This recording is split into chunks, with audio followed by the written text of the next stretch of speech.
Welcome to another episode of Zero Ales and Hockey Tales with Wally. And today I'm so excited to have on a 39-year-old from Manchester, England. His hockey journey has been entirely in one of the shed's honey holes with the Chocolatey Manchester Storm. He's been part of the Storm family since he was a 12-year-old. He is now the star of the show, folks, between periods and before the fellas muck it up. As the game day announcer or entertainer, he facilitates fun in one of the best barns in hockey, in the Chocolatey Storm Shelter, and is willing to take Kit Kats off the head for wins. Welcome to the shed, Aden, Millen. Thank you very much. Long time listener, first time caller. Is that right? How did you find out about the shed? I don't have a Uh, marketing team. I think it was when Sully did it. It was a long while ago that Sully was in the shed. Oh, way So I back think I when. found it from then. And Really? yeah, I've been listening to a fair few episodes over the years. Yeah. Yeah, well, I guess in 3 days it will be our second anniversary. It'll be 2 years since I started this. So Nice. time flies when you're having fun, you know? Oh, it does. So I get into how we know each other. Nice to meet you. Yes, nice to meet you, sir. I put it down to Cupid's Kit Kat. Cupid's Kit Kat? That's how we Yeah, know each it's other? whoever Jake hits with a Kit Kat ends up in the shed. Yeah. Jake, shed guy. Yeah, whoever he hits in the head does get to come to the shed because he did just hit you in the head then, eh? That's what happened. Yeah, I mean, it was That is how it because started, folks. You I sent get out a tweet, jealous. right? You sent Yeah, out a tweet I get saying I got jealous hit in the because head. like every time we win, I see all this chocolate come on the ice. And I like the chocolate, and I'm stood just on the other side of the glass, and I see it all get bagged up, and all the guys come off with it like this, and it all goes into the change room, and I never get any. And then Saturday we win, yeah, back of the head, and I turn around, there's a Kit Kat there, and I'm like, oh, finally, could this finally be mine? Pick it up, and it says Captain Critches, and I'm like, So where are and you Critches stood standing that next to me. Jake's I'm hitting like, you there in you the go, head? mate. Thanks, mate. Where are you standing? Are you in the middle of the ice? Are you at center ice? Or are you in the penalty box? No, Where are you taking in the head? I'm stood next to the penalty box. So as you know, at the shelter, everything's above ice level. Yeah. So they can't really see me. I'm literally just underneath. So he was aiming for the ice. Throw was a bit short, and then I've copped it. Jake, we're gonna have to work on your throwing, eh? Like it's not that far of a throw in the shelter, is it? That people should be getting it. I'm I pretty think sure most that's of them made it. we got fun canceled in Sheffield because it's too far of a throw. So you know, Jake, you Just gotta be another better. reason the Stone Shelter's the best, isn't it? I actually Kit Kats don't hurt, right? You can take those, right? Oh yeah, it's okay. I got a puck earlier in the season as well. That was worse. Oh, really? Where'd you get it? Back of the head? Oh yeah, it hit the railing just behind me, and then it just dropped down and got me there. It wasn't too bad. It wasn't quite as bad as Lightning Jack the season before when he had a borderline concussion. And speaking of the chocolate there, the last game you mentioned the bags of chocolate. That was, I think his name's on Twitter, Lightning Jack, right? He That's the gave guy. out so what was in those bags? Was it all chocolate? Yes, as far as I'm aware, it is all chocolate, but with LJ, there might be the odd surprise in there. You never know. Well, just so you know, and I'm not trying to be critical, is that if I make up the word, I get to say how it's spelled. So running amok is and then space muck, like a muck, run amok, not amok I'm or not. whatever. Yeah, I guess that's a word. I'd never even heard of that one. I don't know. Yeah, I think that's how we would say over here. I love A the muck, bags though, and I a love the muck brings to support. mind mud. It's like I have a marketing team, right? With Jake and then Lightning Jack. Like things are getting carried away, and I love when things get carried away. That's it. And Jake's not just your marketing guy; he's now your scheduler. Whoever he hits.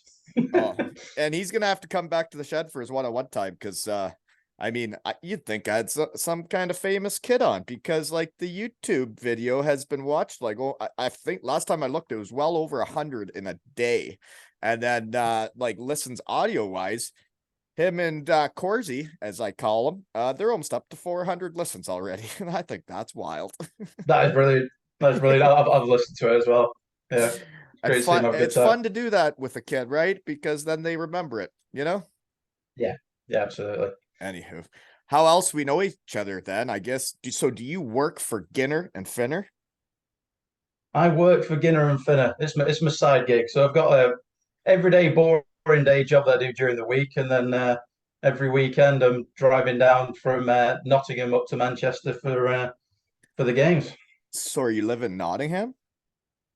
Yeah, yeah, long story, but basically I'm a Manchester boy, and there was no elite league hockey in Manchester. I got the opportunity of a job in Nottingham. For well, Nottingham, I got the Panthers. Can go and watch some elite league hockey. It's a nice place. Moved down here, and then a year later, Storm announced the big comeback, and I was like, "Oh God, we have to drive north every weekend." How far is So that? that's what I started doing. How far is it from About Nottingham 80 to? miles, about 2 hours. And you do We got that the every Pennines in the weekend to be middle, so it's there. quite a nice drive. You think you'd just be a Panther fan if you're gonna be there, right? It never took. I like the thing is with Panthers. Like, I always had a soft spot for them because being a Manchester fan, we don't like Sheffield. Let's put it out there right now. We don't like the Sheffield Steelers. I don't think many teams do. But the only team that doesn't I like them as much really as we hate do is them. the Nottingham Panthers. So it's kind of like the enemy of my enemy is my friend. It's kind of how we see the Panthers. And I moved down. Oh, sorry, you'll have to excuse me. Oh, Every what do you time I got have a here? video What's call, this? Oh, you this got a furry cat. beast joins me. Holy moly, that is a thick looking cat. This is Mate Chow, who interrupts every call I ever have. So this is your moment, Mate Chow. Now you can bugger off. What are you feeding that thing, or is that all hair? That's all hair. Sometimes he gets so furry, you have to shave him, and he's literally half the cat afterwards. Oh man. So then why didn't you Sorry, I just was move saying back to about Manchester? What are you Nottingham. Yeah, doing? so What's your job? it's really boring. I'm a product owner. It's basically IT stuff. Yeah, I know. I got all creepy and I was checking it out. Oh, you Um, LinkedIn me, did you? I did. Yeah, I got right in there. And it said you're a product owner of what? So I look after a couple of websites for the company I work for. Basically, if anybody wants to do anything with them, like I want to build a new website or I want to put something on there, they've got to go through me and I've got to manage it up. Hmm. Really not worth airtime talking Okay. about my day job. Fair enough. So then why don't you move back to Manchester and do it from there? To be honest, I love living in Nottingham. As much as I'm a Manchester boy and I love it there, the area I live in, Nottingham, just 2 miles from the city. We've got lovely shops, bars, restaurants. We've got the countryside a couple of minutes away, and I've got the team that I play for here, the Nottingham Outlaws. Is Play that beer what that league. poster pic was? So you do play hockey. I do What well. I think that's stretching it to say I play hockey. It's more like pretend. But yeah, I've got a beer league team here. it's not pretend if you're on a beer league team, and I saw a team photo with a trophy and it looked like a sweet trophy. Yeah, that was a replica of the Stanley Cup There's nothing that was pretend made about that. That's specifically for winning that tournament. championships. Yeah, when we get into the poster pics, I'll tell you the full story. But yeah, that was definitely the best day I'll ever have as a hockey player. Just go with it right now. We're there right now for that poster We're there pic. right now. Okay. Who So made this the was trophy? That looked like it was a trophy made of old sticks, was it not?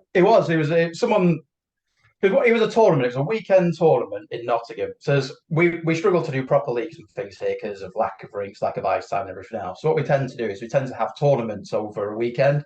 Yeah. So you'll invite 10 teams down to a rink and you'll play like a series of short games. You'll have a round robin, you'll get into semi-finals and a final all over the 2 days. So what happened there is my team, Nottingham Outlaws, we're just like this upstart year-old team, intermediate, beginner level kind of players.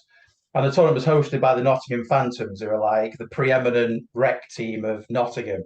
It was their tournament. They created it. They made the trophy. They invited all the teams and we were playing them in the final, and it was like the biggest upset like you've ever seen in the history of rec because And you remember even that one of shit. our best players who could play for both teams decided to play for the Phantoms that day because he wanted to win the trophy, and then we upset them in the What a final and won punk. 2-1. Yeah, that's when you lose when punks act like that. Eh? You guys let him come back on the team then, acting like that? He's a good guy, Tom. To be fair, he's a really nice guy. So we didn't hold it against him, but saw him in the bar afterwards. So we were all like trying for that into the bar, championes and all that, and he just sat on the table outside on his own, just looking extremely disappointed. We weren't Well, too hard on him. doesn't matter what league you're in. I find, everybody always talks about just the Stanley Cup, but I think that's how I have this shed and how all this works is that there are a lot of trophies out there in the hockey world, and they're all the same type of tales. winning that trophy. I'm sure you guys, after you won that, you guys had a time, right? We had a bit of a time, but we've not Winning's seen the fun. trophy since. What? It's the ongoing mystery, which is now 7 and a bit years. We had the trophy that one day, and then the team who hosted the tournament, they took it away from us, and we've not seen it since. So every year it comes up in the Facebook memories, and it's always like, yeah, still waiting for that cup, boys. Well, yeah, once you get into winning, it's hard to when you don't win. You get even angrier than you used to, you know? It's a weird day for me. I'm currently missing my son's hockey game for the first time ever. Right now, they're playing. So I'm getting updates via my phone because I'd work today and I got to coach the gals tonight. But I am missing my son's game for the first time, which is a very weird feeling, but sounds like he's doing fine. Because he's winning. Well, the first text was it's 2-0, both Colby. I believe now it's 5-1 and things are going well. That is good. Winning is fun. Yeah. He's quite the little dude. Okay. So anyways, what is your favorite chocolate bar? Because I've had chocolate thrown on the ice for all sorts of different things now around the world. I've never had one thrown at the match announcer. Probably because they're usually hidden away, like if you're in Sheffield, they're in a booth all the way up there, or they're in the penalty box. I like to be in my own little area, so that's probably why. But I'm partial to a boost. A boost, like a shed boost. Boost. Yeah, yeah. Got boost. What's a boost? By shed. What's a Boost. boost? It's almost like a peanut. It's like one of the harder Oh ones. dear, you're not trying to bring peanuts into the arena, are you? Peanut caramel. I mean, I'll take what I can get, to be honest. I'm not that fussy, but if you want to ask what my favourite is, it's a boost. But if you chuck a Kit Kat at me again, I'm having it. Oh yeah, for sure. If folks, the only way he gets a boost is if you throw it at him. Otherwise, it's for the players. Yeah, just please. You gotta throw it at him. It's like the dunk tank, right? Where you gotta hit the thing. They gotta hit you for you to get it. Who just lands next to you my might name want to on it. wear a helmet. Seriously, I think you might want to wear a helmet next game. Yeah, good call. What is the next game? Who do you play? We got Nottingham tomorrow. It's the me derby. Right. Yeah. So no one wants to beat Nottingham as much as I do because all the guys I play with are all Panthers fans. Exactly. So when I walk into the changing room on a Wednesday night, it's always nice when we've done the business on those boys. Absolutely. And that's tomorrow in the storm shelter. That is tomorrow in the storm shelter. Jeepers. Well, the boys are gonna have to earn it, right? They're gonna have to earn their chocolate. I hope it's raining chocolate at the end, which means we've won. Right. And winning is fun. So have we seen Yaps on the ice for Jesper, or has he not? I believe we have. I personally haven't seen them, but I'm sure they have. If Jake says it's happened, I'm sure it must have happened. I've seen him with them, but I didn't know if Jesper's been playing or not. I heard he had he's had a couple of weeks off. Yeah, he hopefully, touch wood, back tomorrow. They are now up 8-1. Jeepers creepers. There you go. That's a good day. That's a solid start to the tournament. I think it's going to be a long. He's not going to let you come back, is he? Oh yeah, he'll be fine. I don't think they're playing the best competition this weekend. I think last weekend was the big tournament. I think this one's. I don't think the competition's as stiff because for the way it works is around here, this is our best team. So we have some players that could be playing AAA hockey. They just haven't left because it's a long drive where we went to the city, or they did, and they're playing city teams where you're playing like their third team. And for their third team to play our best team is not going to be close. So, yeah, it's going to be a bloodbath out there this weekend, I think. But whatever, winning's fun, right? Oh, yeah. I think the one game I had where I was actually really good was when we played something like the Nottingham University C team. And there were a bunch of guys who've been skating for like 2 months and I scored 4 goals. I'm starting to think that you are a left winger up and down. Now a center. Really? Eh? What kind of league are we playing in here? I saw your hockey stance out there with the microphone. You're not, I don't think you're on Insta. So I posted it and it's you with the microphone. I zoomed right in on you and I said, hockey stance, it matters because I've seen Jesper's hockey stance and it inspired me. But I do have Shed Guy and Shed Gal logos made of my kids' hockey stance, the silhouettes, and it's Shed Guy and Shed Gal. So that's cool, nice. right? That is cool. I can't wait to make those. Anyways, so Boost the chocolate bar. Eh? I don't think we have those over here. No. Nah, they're pretty decent. They are pretty decent. Did you But know it was going to happen the very first time? Had you already listened to the Critch episode? Like, I'm just curious, like, because for me, I'm over here and I just see pictures of this fun stuff happening, and I think it makes my heart want to explode. But like that first time when chocolate started coming out of the crowd, people must have been like, "What is this about?" I think a lot of work, but I'd listened to the episode, so I had my fingers crossed that a win would happen and we'd get the chocolate. We have a fans forum on Facebook, so someone posted the episode on there. So at least a good number of people who knew, and I think that's how the word spread. And then it just spreads, right? And that I think Critch is a gamer, and I think that when we talk about this stuff, if then they don't win that next game, it can all get kind of forgotten about and washed away. And then that had happened that next day against the Sheffield Steelers, which is a very good hockey team, and that Manchester beats them. Critch is a gamer. They get in a bunch of fights. They win the game. Like, that's hockey. And that's how this stuff happens. That's how fun is by winning, right? Plus, we beat Sheffield, so Right. it's noteworthy. Right. And like you said, a lot of people hate Sheffield. I really hated them, but they beat us by like 2 points both years I played in Cardiff. And I think people know how I feel about winning, and it's really hard to get over for a long time, but they do support the Shed, and I'm over it. They have a lot of Shed guys on their team, you know? It's always funny when you get guys on who fought other shed guys, and you have to tell them off. Well, we did used to muck it up out there, you know? It's weird for me because I really hated guys on other teams, kind of, but like then when you get to know them, you're like, yeah, you're just wearing a different jersey. You know? So how much do you guys muck it up in rec leagues? Is there any fights out there? Not much at all. It's in rec. It's almost like we can barely skate, so we're skating to each other enough by accident without really trying to go out to hurt each other. And I think that's what's weird about Canada is you get out in rec league here, they think they're playing for the Stanley Cup.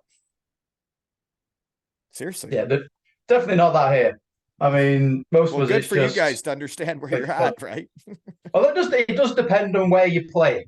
I must say, like there is there's like it's almost like there's different hockey cultures in different parts of the country. So like Nottingham is the nicest. Everybody in the dressing room is really nice in Nottingham. Maybe that's why they Everyone don't in win. Manchester's weird.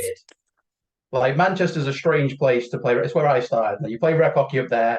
First team ever played for had a pervert of the year award. What? It was quite it was a strange play. There were some characters in that dressing room. But then if you go like the northeast and Cardiff, it tends to get a bit rougher. Like the one time I played in the Big Blue 10, it was Nice. not long before it was taken down. It was June, so it was about 30 degrees. It was more like a swimming pool, and you needed armbands rather than skates.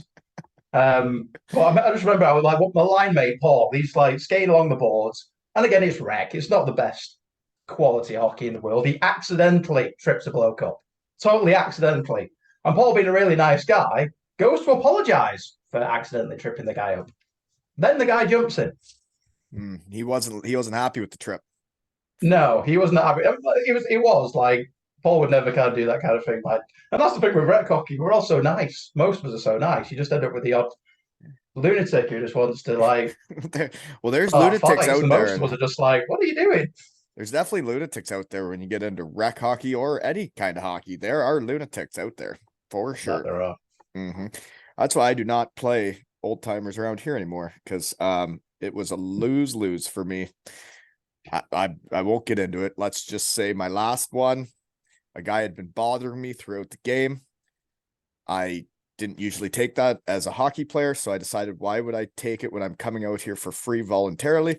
So then at the end of the game, I just did back to him what he had been doing to me, and apparently he didn't like it either. So then he hits me, I hit him, then the next guy comes in on his team to hit me, and then all of a sudden I'm in a dust up at 10:30 at night on like a Wednesday night, and I'm like, what am I doing out here? I'm done. I'm going to the Shed from here on out. Did you have work next day as well? Right. And it's like, well, then why did you do it to me? Like, if I can't do it back, don't do it. You know? That's it. I generally just trust the referees. I mean, it sounds stupid to say it out loud, but I generally just trust the referees to do the job. And if anybody starts it, it's just, yeah, off you go, mate. It's not you in the penalty box. Yeah, I just I was just out there to cruise around and have a couple beers after, you know? And then you're going to bug me because can stick handle? Sorry, thought we came out here to play hockey. I can't. That's probably why I get left alone. Tough Mets, eh? Yeah. Yeah. Do you have practice at home? That's a big deal. Like the teams I coach, they go home and practice, and that's when they get better. It's not what I do. I just get them to love hockey, and then they go home and practice. Are you practicing at home? No. No, that's No, why I you mean, can't stick handle. it's because where I can practice. Plus, I'm 39. I'm just at the point where I I just know. like Imagine a playing. 39-year-old working on his Mets. It's like, it's weird because 39-year-old golfers can practice all the time, but why hockey guys don't? I mean, I took up golf last year, so that's now the thing that I do in between. So where and what are you doing now? I see a lot of cool jerseys behind you. Yeah, this is just my office at home. So this is just, I mean, I don't have loads of jerseys. I just picked up a few over the years, like when I was a kid. So I've got like a couple from very first season, original Storm. That's a retro So it's like the one that the same new Storm did. logo. The original logo is the same as like what we're working with now then. It kind of evolved, yeah. And then I've just got a Red Wings jersey on the side because I'm a Red Wings fan as well. But less said about that, the better these days. See, and it's weird for me because like the Storm were only in the league my second season in Cardiff. I only played one game in the Storm shelter. I find it very interesting how I've taken such a shine to your team, but when people probably wonder too, but it's like you guys play in the same barn I played in Cardiff, basically. You're a low budget team like we kind of were that year. And winning is fun. And I don't know. I think it's neat that people throw chocolate on the ice in Manchester, and I never played there, right? I think that's cool. That is Go very Storm. cool.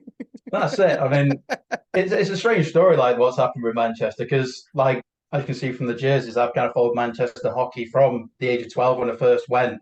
So can And I do then the Coles notes then? It started in the big blue tent rink, then you guys went to the big rink, then you go defunct, and now no, you're back to the little rink, or no?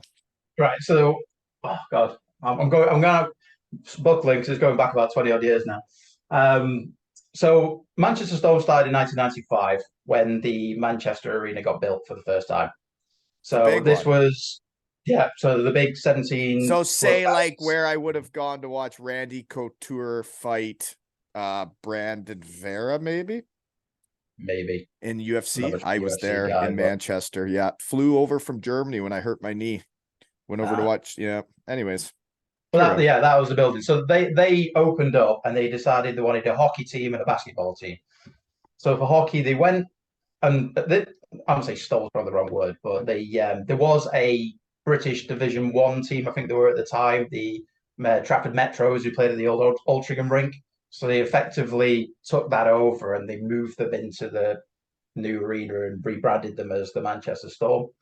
So they played a season in BD1, smashed pretty much every team because we had a couple of ex NHLers playing for us. And can you imagine Really? ex NHLers playing against British semi professionals scoring like 6 points a night? It was I've seen not. some of the stats from back in the day, like even with the Devils and stuff, and it's like that doesn't seem like hockey. But No, I mean, it's funny because it was good that I was 12 when I started watching it. I didn't really understand it. The arena was the show. You know, as a 12-year-old, you go in, you get blown away by the big screen. You got John Hammond, who's this announcer extraordinaire who gets the crowd going, the music, all the dancing, all that kind of stuff that pulled us all in at that age. and I that think was if at the I big went, arena. so that was the big arena. But if I went now and I was watching a hockey team beat another team 15-1, I'd be bored in 10 minutes. But back Bored. then, to all of us, it was this big novelty. I'd get Then bored playing those games though. Seriously, like when I was in Europe, man. I don't know. I like being in games. I like playing the yeah, Sheffield Steelers. I like playing like the best teams. And when we would like, I remember games in Landshut, we'd be up 7-1, and I won't name names, but like European players would score a goal and they would celebrate like they had just won like some big game or some championship. I'm like, you just made it 7-1. Come sit down beside me and shut your mouth. It's embarrassing. yeah, yeah. I think one of our coaches actually. I mean, it's going forward a couple of years when Kirk Kleinendorf was in charge, but they had a point where we were in the Super League, so we were playing top division, all the big teams, Sheffield, Nottingham, all the rest of it. We were the best teams in the country at that point, and they did a cup competition where we had to play the teams below, but there was such a huge gap between them in terms of ability level. I think we were playing somewhere, we were up by about 10, 15 goals. And the second period broke. Kurt turns around to the boys and says, right, I'll buy you all beers if you don't score again this period. Yeah. Because, But you also like, and then it's weird, right? You never want hockey to be like that. I see it with kids around here. Sometimes they set up these exhibition games, and I'm like, why would you do that? Like, why? It's not good for them. It's not good for you. It's like teams need to be level going into it is the way you learn about life and stuff, you know? yeah, absolutely. But I mean, that's kind of what happened with Storm. So they went into the Super League, and it was this huge jump up in class. Like we had players who were scoring for fun in the old Premier Division, like Hilton Ruggles, but then all of a sudden, Super League, the level went up so By the much. way, I These love players that suddenly name. couldn't cut it. I've heard it so many times now. Hilton Ruggles. What a name. Yeah, it was a great name. He was a good character. Top. I mean, a British Division One level, he was ridiculous. So I think he's still the franchise record point scorer on the basis of. I think he was with us 3 seasons in the end, but the vast majority of his points were in that first year. Yeah, when you're getting He 6 had a very points a weird game. skating style, weird shot, So but they go he just straight into tackled. the Super League, and then it's all imports, and then you went from like 2 imports to like a team of imports, so then all those British players that were playing basically lost their jobs then. To an extent. Yeah, a couple stayed in, but the coach at the time who lost his job at the end of that season, he said we underestimated how strong the Super League was going to be because they had players who were top liners previously who we expected to be top liners in the new league, and they Yep. just couldn't cut it. Yep. So it wasn't until he went and then Kurt Kleindorf came in, they did much better recruitment, and all of a sudden Storm were one of the top teams for a few years. Mm-hmm. And then So unfortunately the inevitable one decline kicked in. so one of your poster picks was though, I think the Storm holding the trophy, skating around the rink in the That was the big Super League. arena. They won the Yep. Super League? We won the Super League in '99. It's the same trophy they still use now for the Elite League, I think, unless they. I think actually, I tell a lie, they might have recently changed it. You know, the bowl I one. never won it. I don't want to talk about Okay. it. But Sorry. yeah, that was the high point in Manchester ice hockey I'll history. talk about the Challenge Cup if you want. We've not won that one, so no, we'll leave that one. No, I'm just kidding. But Sheffield, you guys would beat us by 2 points each year. You were the better team. Way to go. Bunch well, of funny enough, cunts. Cardiff finished second in the league the year we won the Super League. Is that right? It's stuff you Cardiff never finished as well. forget. And like I post stuff about it. It's like winning championships with a team with guys you play with all year and how hard it is. You do become brothers for life. Like you know what each other will do for each other. You were all in it for the right reasons. You don't win championships without guys being in it for the right reasons. For being in it, it's like my kid's good at hockey, and that is what it is. He's very talented, but like that I get to explain to him how to hockey. It's like you're going to be the best you can be for your team. It's not about you. It's about being the best player you can be for your team. If you're the goal scorer, then you better go out and score goals. But you also better block shots and show everybody what it takes to win championships. Because if the best player on the team's going to do it, then the shitty players better do it too, right? Yeah, yeah. I mean that was like a special time. I mean, I think one of the issues that modern Storm have had has been kind of stepping out of the shadow of the old one because so many of the fans were there back in the day, and we were playing in this giant arena, NHL kind of standard, watching a team. So everybody talks We've about won the the good biggest old days. budgets, Yeah. so a lot of it is to talk about the old days. So like Storm and its present guys, obviously we've got the rink that we've got, which isn't the MEN Arena. So we just try to do our best in terms of the match night to try and make it a good night for people. And obviously the team, it's a much lower budget team than it was back in the day as well. So it just we're constantly kind of fighting that. But I think we've had enough time now that we are kind of our own franchise because I mean the original Storm on the lasted just over 8 years, and we are nearly there now in terms of we've nearly been going as long, and we don't. It's not mentioned much these days, but there was a team in the middle. So have you ever heard of the Manchester Phoenix? Oh yeah, I'm pretty sure a shed guy played for them. Jeff McMillan. Oh yes, yeah, yeah. I Macker, he remember lives him. just down the road. Yeah, he was a Durham Thundercat. We used to get in some real battles back in senior hockey. Yeah, and we Yeah, played for the Syracuse Crunch together. So, yeah, small world. it is. Hockey is a very small world, and I think when we're sending over my picks for this, it was reminding me of the relationships I've made and how they've got me to where I've gotten to. Like I In wouldn't be life. playing rec if I didn't watch, and I wouldn't be doing announcing if I didn't play And your friends because of wouldn't the be your people I friends met. if it wasn't for hockey. Yeah. Yeah, Gives you a lot. I tell you, it's weird for me because I forgot about what it all done for me till I started the shed, right? And it's weird. I wonder that people aren't in hockey that don't have their hockey family around. It's like, what do you do? I don't know. That's all I got is a really big hockey family, but I see people everywhere, shed yeah. guys and gals. Fun times. Okay. Anyways, we better move on though. So the Phoenix though, what was that? That was in which arena? The big one.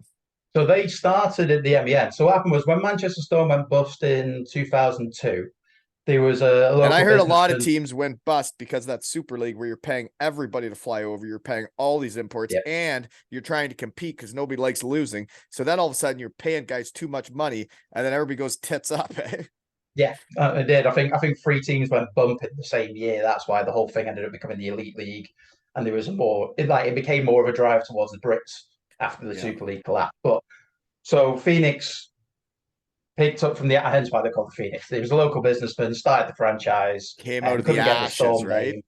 So he did one season at the arena, but a lot of people tried going to Phoenix in that first season, said it wasn't the same. So attendances were about half what Storm were getting. So the And next why year, would that be? Is that marketing? Do they need a I, marketing I team too? honestly don't know. I couldn't tell you. We went from getting 8,000 an average at the weekend to 4,000 an average at the weekend in a year. Um, so it's really hard to put my finger on what happened. Because me, I was a season ticket holder regardless. I just went. So that And I picture you just sent me for your poster, is that where your ticket was? Is that where your season ticket was when you took a picture of the guy skating around the ice with the trophy? Is that your spot? block 104, row 9. Forgotten the seat number, but yeah, right about where it was. That was Yeah. my spot. Oh, But that's cool. yeah, but then when Phoenix, like in the second year, they basically turned around to the fans and said, "We can't afford to pay the rent in here anymore. We need our own rink, and we're going to mothball the club, and then we're going to build a new rink in Altrincham, which is why the rink in Altrincham is even there." So it was essentially the Phoenix guys. The Phoenix guys told them to build it basically like the big blue tent. I think they were both built at the same time, so they both went to Oh, the I same can flat tell pack that it place was from the same Sweden. It's just that, builders. oh yeah, although we got walls. I it's weird because like every conversation I have in the shed, there's certain little tidbits that like just strike a chord with me. And one of them, and I mean, I'm all for the Manchester Storm and everything you're doing, but I remember Todd Kelman came on. We talked about the big blue tent, and he said he was so thankful that we had gotten, or it was so much fun and all this and that, but that it would never be financially viable to run a team out of that arena.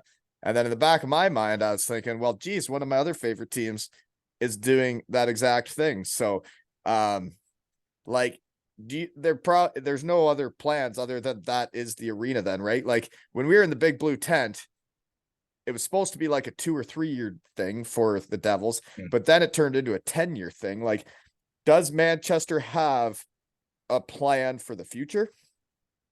Not officially. I think we will continue to look for opportunities should they arise. It's like you say that the rink was only ever supposed to be there for 5 years.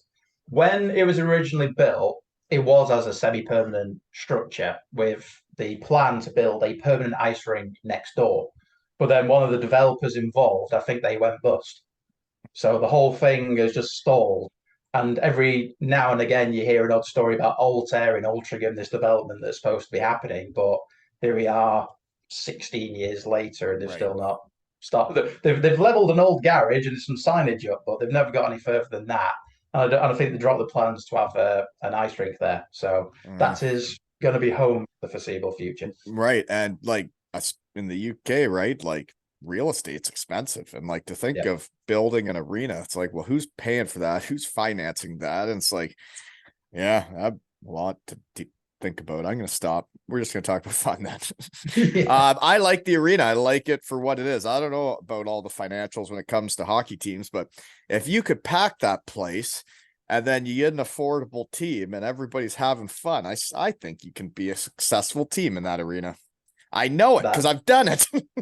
and we have like we've had a couple of lean seasons, but like Finn when he first took over, we finished second. So you can do it. You Yeah. know, it's tough because we're a low budget team, but it can happen. Well, and And that's we've seen why it I happen. like your team so much is I see like, and I have these guys on, I get to know them as like, you have a great group of dudes showing up to the rink every day. And that's all you need. Just because they're at the start of their pro career doesn't mean they can't win stuff. It's like when we first went to Cardiff and Joey Martin was just a little baby goat and he didn't even know he was a goat. And then all these guys, right? Like Cardiff brought in a bunch of lower budget guys, or you could call them wild cards because we'd been asked to kindly leave elsewhere. But there are some gems out there if you look around, right? Yeah, that there are. I think we've seen the problem. Like, I mean, this goes back to Phoenix days as well. Like they had the same problem where when you found those gems, they were then in the shop window, and then teams were coming and offering more money. So you were constantly struggling to hold on to your gems. And that's why you got to throw yaps for Jesper, right? It's the only way we're gonna keep him, folks, is if we get yaps for Jesper and we sign his brother, then we're fine. Well, I hear he loves Manchester as well, so fingers That's crossed. right. And he's running amok. So I hear he's about healthy again, which is great to hear. That is, yeah. What He sucks has been an though, absolute highlight this season, that's for sure. I can tell he's got a hockey stance.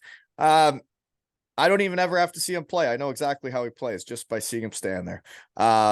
But I don't know anything about hockey. Barrow though, that Yeah, sucks, it's a shame. man. He's a shed guy, great dude, and that was his rookie year. And I hear he's done for the season. And man, Yeah. injuries suck. I know about it. I missed a year at the near the start of my pro career, and man, it's just there's no other way to put it other than it sucks. It's like the guys running amok his rookie year with Mm. Jesper, and they're having a time, and it sucks for the team. It sucks for the individual. It sucks for everybody. Yeah, he does. It's such a shame for him because I remember when we first started seeing this team because it's always every year, you know, it's a bunch of new players in Manchester, and Barrow was one who stood out straight away. Mhm. As even as a first year pro, you're like, this boy can skate, he can hit, he can shoot, Well, and that's and one of those it's no gems you surprise find, that he's right? done as well as he has. Well, it's like some people know how to win. That guy just won a national championship with Denver and was one of the captains of the team. That's finding a gem. Yeah, Good absolutely work, was. Finner and Ginner, right? But sucks he got hurt. Yeah, Mhm. yeah. So good luck, buddy. I hope you heal up good and are back playing hockey and Hopefully doing back what for you us. love next year. And if that's what you want to do, I hope you're even better next year than you are this year, right? Moving on then. Being a match night announcer, before I get into your poster picks, what all is involved? You're my first match night announcer other than Todd Killer Kelman. And Simsy, Well, is he in match? Yeah, I guess he is, yeah, right? he's Because the match night announcer. he's the one that does the speaking too, eh? Yeah, although I think I these days, I never mean, I've really not been paid to Sheffield attention in much the last Sheffield. I couple of guess I didn't years. know him though, because I would see him in the hallway when we're going out for the game, and he'd be down in the hallway, and so he does like the He and sells here 50-50 tickets and then runs upstairs. is that right? He's fast then, eh? Yeah. He's one of those guys that doesn't look fast, but he is. Yeah. Gets a lot of steps. But he does do a great job then by the mic because I always remember the atmosphere in Sheffield, even if it was too warm and too hot and too big of ice, is their videos were always on point, their announcing was always on point, the whatever the national anthem or whatever it's called was always everything. It was a good show when you go there. Yeah, they always do. I say begrudgingly, they always put on a good show. I mean, you could go to sleep during the intro, wake up 15 minutes later before they drop the puck. But apart from that, Mhm. we like to start on time in Manchester. If one of my teammates dumped it in Sheffield, I would be so upset because, like, you think I can go get the puck from the defenseman in this big of ice? Like, I need smaller ice. I need to muck it up if I'm gonna go get it on the forecheck. Like, don't you be dumping it in on this ice. Just pass it to me. There's too much room to not be able to pass it to me. You And know? I must admit, I know you're not a fan of the big ice, but as a player who has speed issues, I much prefer the bigger ice because I like having time. When you play in an ultra game, it's just mad. Hockey's easy when you have time, and that's why it's boring on those ice because you always have time. Not boring for me. We can actually do something. I'm not getting dispossessed Well, in it's like 5 seconds. explaining it to the kids. It's like, like stick on puck or something like that. It's like hockey's easy when you have time. It's easy when someone's not in your way. You can just pass it to the guy. But if something's in your way, it makes it harder. And it's like the big ice. It's just, I don't know. It's I'm boring. 39, man. I can't turn that quickly anymore. Yeah, I don't know. I just find the games in smaller barns are more intense. They're more Yeah, exciting. They're more hockey. yeah. Don't get me wrong. As a spectator, I 100% agree with you. Well, As a player, I like having time. right. Well, everybody does. Yeah. So, anyways, what is all involved in being a match night announcer? It depends on how you run your Take show. me through a game day. I should take you through game day. Well, first is printing off my game sheets. So I have to make sure I've got all the rosters down, any plans that we've got for the day. Like if we're going to do something during the period break with figure skaters, or if we're going to have a game or a marriage proposal to look after, like I did last weekend. I have to make sure all the Was ducks are that in a row last on that one. weekend? Was that We had one in the rink this weekend, just gone, yeah. okay? Hold on. So then, was that actual chocolate on the ice around them while he was proposing? No. The one that in the poster pic is me. That's you proposing Yes, on the ice on the ice. in Manchester. Yeah, You yeah. proposed on the ice Which in the storm I did. shelter. Which story do you want first? The I don't announcing know. or the? I don't know where we're at. You go. Just I go. tell you what, we'll put that bit to one side. I'll do the announcement bit first. Yeah, do my sheets. Make sure I've got everything sorted. Make sure I've got my skates and all the stuff I need to take for match. I'll drive up to Manchester, get something to eat, and we'll go in. We'll sound check. Make sure all the screens are working, the graphics. Make sure the guys in the rink know to turn the lights off. Then when the show starts, it's a tricky. I think one of the trickiest things about Manchester is the acoustics in the rink aren't great, and our speaker system is not the best. I think So it's for because me, you it's need a more a more case of a of less tent. is more. I think If I just the tent though, the tent made the sound great because it would, bounce off the it's tarp. great for noise, but not when you're trying to be heard as an announcer. If I talk like this tomorrow at the rink, nobody'd hear a word that I'm saying because it would just echo. Right. So I have to talk really slowly a bit. I mean, announcing voice sounds completely different.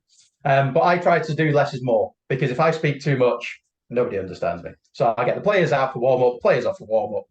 And we'll do the team lineups. We'll get the graphics up on the screen. Do all hold the on. team news. You say you get the guys out for warm up. Do you say like, and here come the storm, or what? Something along those lines, yeah. What do you say? Do you want me to do the voice? I'm not used to Yes, doing it. I want you to do the voice like I have to do in the intros, where I'm like, and welcome. Okay, I go. Do Okay. it. I'm not used to doing that on microphone. I always feel really weird. It's like when people ask me, they're like, "You do your announcing voice?" I'm like, "No." I feel like a bit of a knob doing Hey, it. I made Paul Sullivan sing the Welsh national anthem in the shed. Okay. I'll forget the away team, but and please welcome onto the ice your home team, the Ubiquity sponsored Manchester.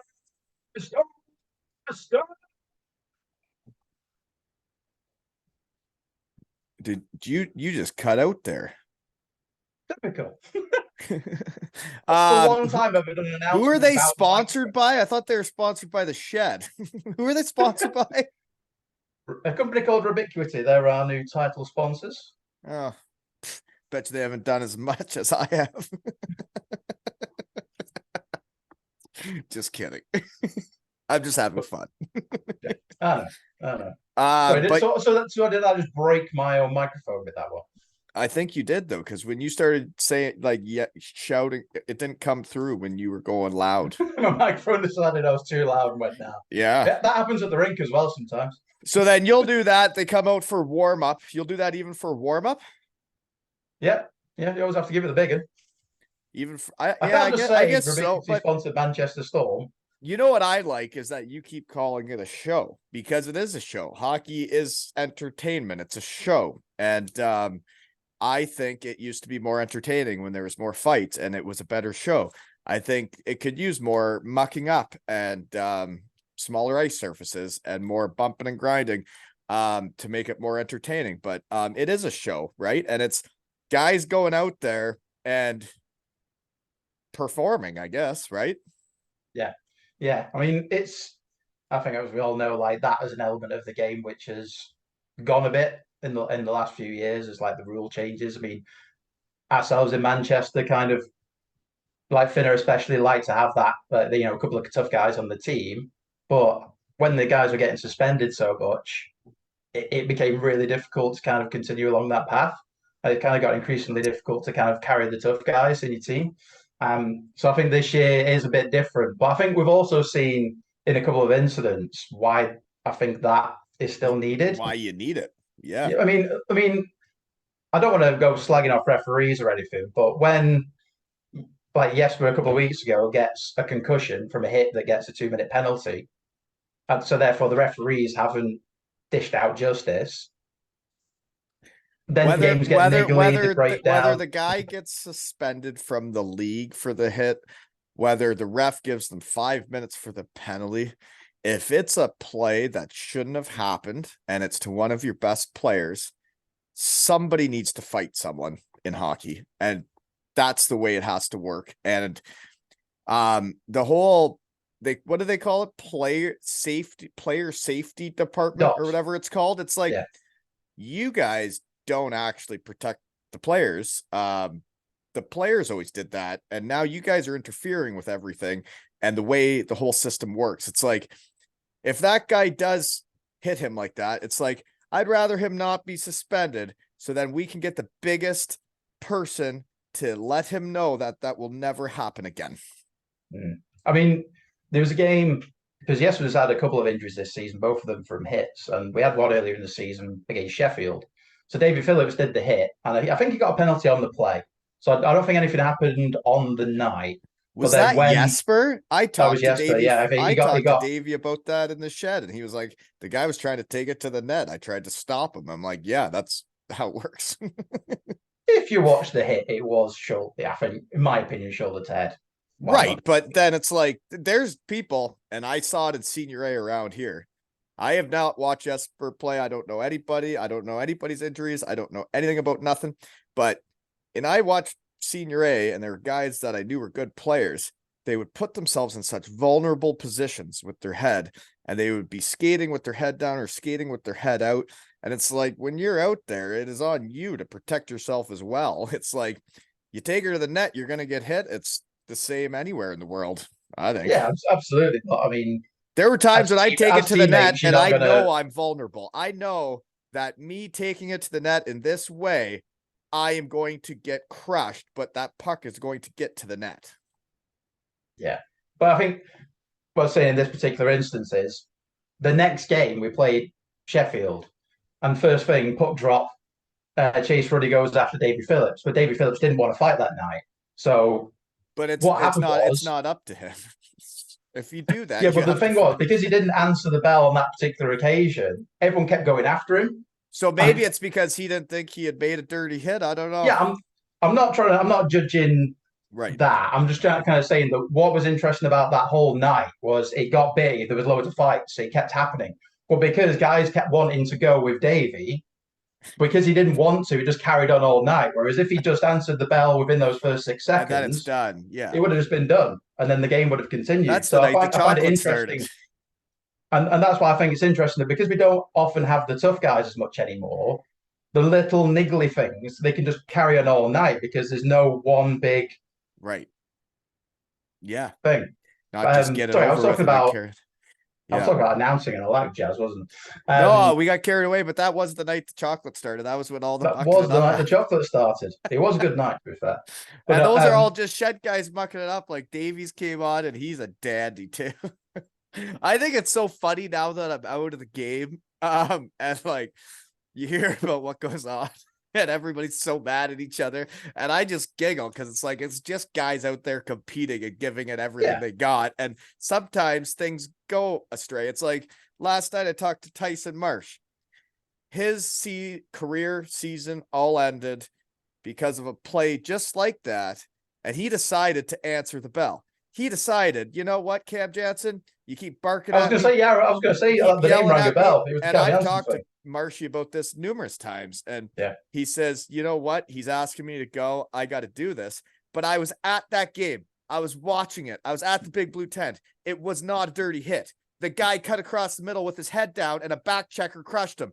That's your fault. He did not hit you in the head. You played the next game. He hit you square in the chest. Get your head up. Be a big boy. Cam Jansen, you have no reason to be fighting Tyson Marsh over a clean hit. But Marshy's such a man. He showed up, he fought, and then he never got to play the rest of the season. And I think it was all bullshit because it was a clean hit. Yeah. There you go. Now that's what I actually think. No, Now I don't disagree at all. It's just hockey, isn't it? It's like if an honor you're hitting system. a guy in the head, then you're fighting. If you clean hit a guy in the chest and get a 2-minute penalty, and that guy is totally fine, maybe the next game he should get his head up while he's playing. Yeah. Yeah, I don't disagree. It's just that's the way the game is, isn't it? It's like you got guys who it's their job. What Cam Jansen's going to come fight me? Like really? Why? Because I hit a guy playing hockey? Yeah. Anyways, but Marshy did try to hang on, and he told me that, and he did try to grab him and missed, and then it happened, and it sucks because Marshy's one of the best people in the world, and he would never do a dirty play. I think fighting in hockey and what we're talking about right now is when dirty things happen. Wasn't a dirty play. It was a guy playing hard.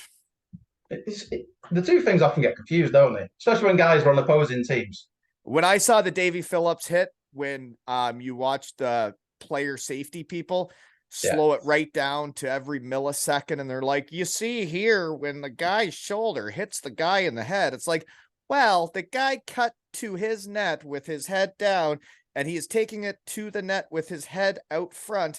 What do you want that guy to do? Because he's going to lose his job if he doesn't stop him. That's how hockey works. You have to stop the guy if you're a defenseman. You're supposed to. That's how you get paid. Yeah. But I don't know why am I so wound up? I don't even play anymore. Just debating the finer points of the game, so I guess so. I just like everybody competing and having fun and playing hockey the right way. And I think Davy Phillips does that. I think Jesper does that. I think Tyson Marsh did that. I think Cam Jansen was just being a good teammate and doing what he's supposed to do too. So I get everybody's side of things. I just find it interesting watching it all. That's the way I see it as well. And that's what I meant about the Davy Phillips thing. It's like I wasn't judging what happened. It's just that it was interesting to see how the night turned out because he didn't fight. Because it didn't happen. So then all of a sudden it's like, are you kidding me? Like this is, kind of what's the word? Like the code? Like if you say it's go time, then anyways, I was talking about announcing. So announcing. So we do the player lineup stuff. So we do it before the players come out because we don't like the guys waiting in the tunnel too long. We don't want them standing on the blue line for hours. So we do that before the guys come out. Then just before they do, I'll skate out onto the ice, say hi to the crowd, get the We Will Rock You going, get all the hands clapping, get them all singing. Then we get the intro. So you're wheeling around in your skates, and what's your attire? How you dressed? So that's what I wear for work. Actually, it's kind of like smart casual. So nice, like casual, nice long sleeve tee, a blazer, some nice jeans. That's good. So I still only own one pair of jeans. I don't have many options when it comes to that. I spend most of my time in shorts these days. Ever since COVID, I work from home all the time. Well, I got to pay for 6 hotel rooms in 2 weeks, so I'm pretty sure I have no money for jeans. So you just cruise around in your wheels, getting the crowd going, and you're in announcer voice. That's the in announcer voice. Get them all going. And then I do that until the away team come out, and then we get the countdown on the big screen. Countdown hit 0. Time for hockey. Lights go out. 2-minute intro video. Manchester Storm come out to the ice with me, giving it the big one, and then we get the game on. And then just over the course of the game is just goals, penalties, as and when they happen. And then if anything I need to do during period breaks, might host a quiz. We might have Host a figure skaters on, all quiz. that kind of stuff. Yeah. Start doing So, like getting a quiz on the video screen. Everyone does it on the mobile phones. well, while we're on this, then one of my questions on the other side of the page is most creative match night like themes or different things you've done, because I have seen you dress like a woman.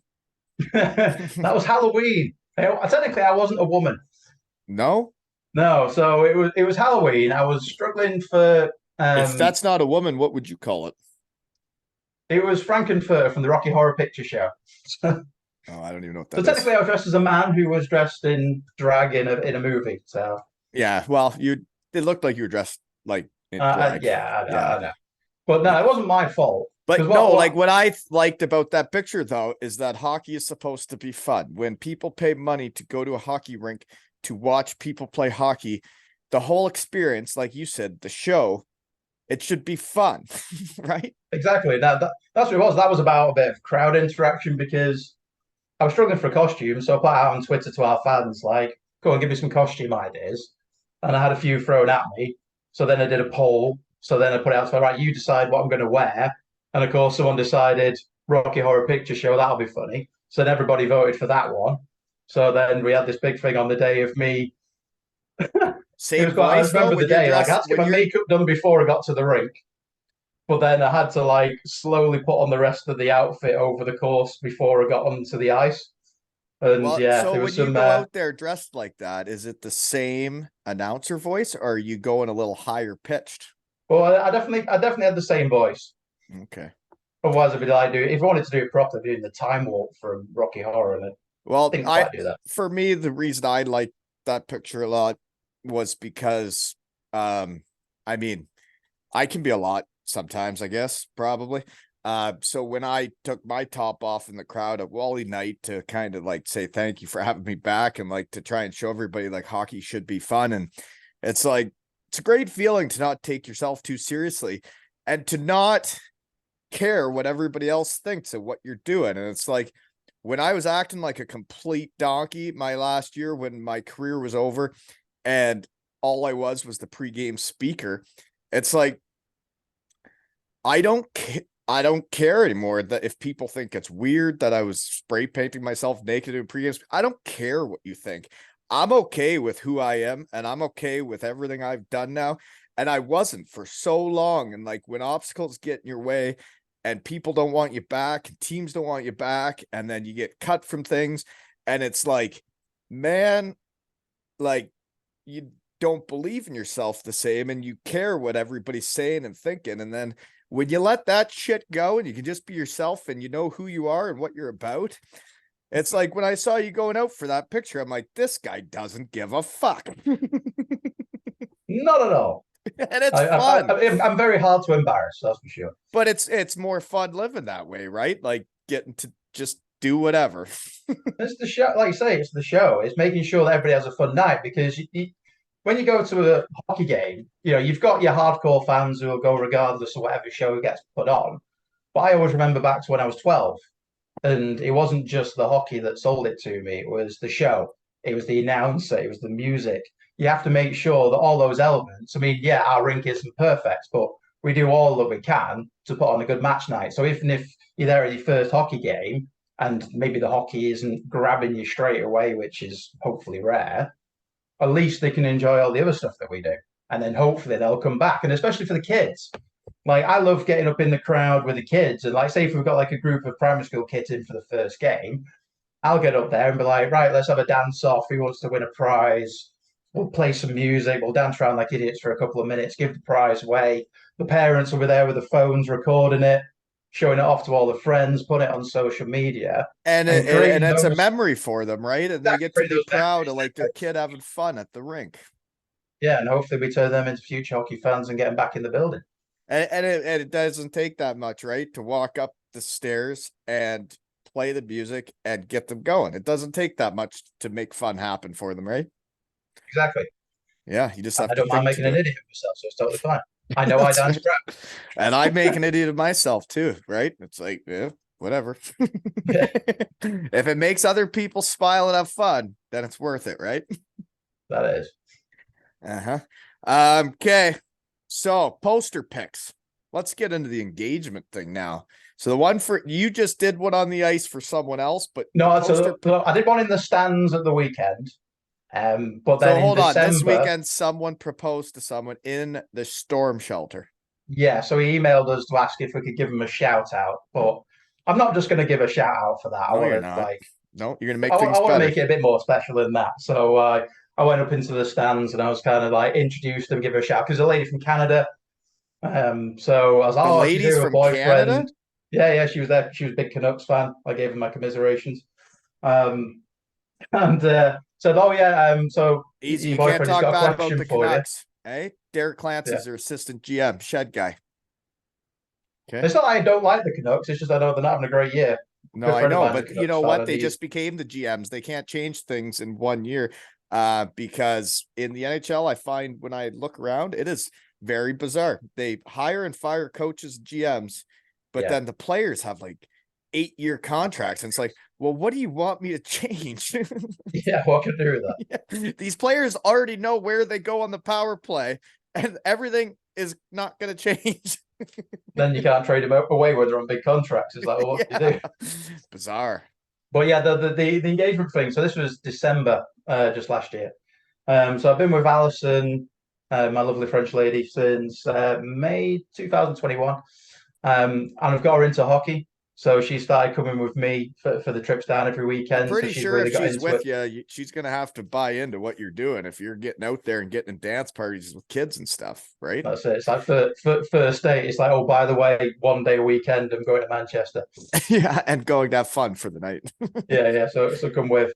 Um, so not long before then, I decided to pop the question. She'd been hinting quite strongly, and I was just trying to figure out the best way of doing it. And the hockey did occur to me, like to do something like that, but she doesn't like being the center of attention. So I was like, okay, I'll for her sake, I'll put hockey on the back burner. I'll do it in a restaurant, something quiet, something intimate.